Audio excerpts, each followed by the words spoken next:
এরপরে আরেকটি মাসআলা হচ্ছে গরু এবং উট ভাগে কুরবানি করা যাবে কি যাবে না। ছাগলের ক্ষেত্রে তো কোনো ভাগ নেই, তারপর ভেড়ার ক্ষেত্রে, দুম্বার ক্ষেত্রেও কোনো ভাগ নেই, কিন্তু গরুতে 7 জন এবং উটে 10 জন মিলে শরীক হয়ে কুরবানি করা যাবে।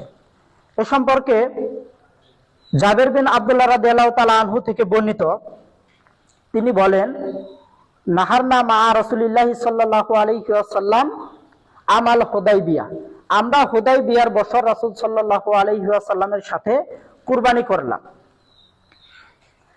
আল বাদানাতু আন সাবাআতিন, উটে 7 জন শরীক হলাম। ওয়াল বাকারাতু আন সাবাআতিন, এবং গরুতেও 7 জন শরীক হলাম।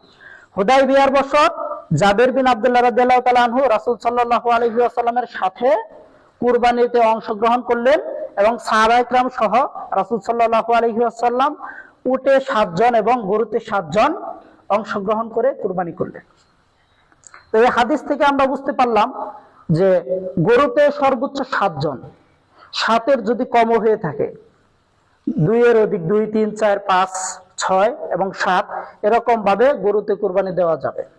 আর উটের ক্ষেত্রে আরেকটি হাদিসের মধ্যে আসছে, উটের মধ্যে সর্বোচ্চ 10 জন অংশগ্রহণ করা যাবে।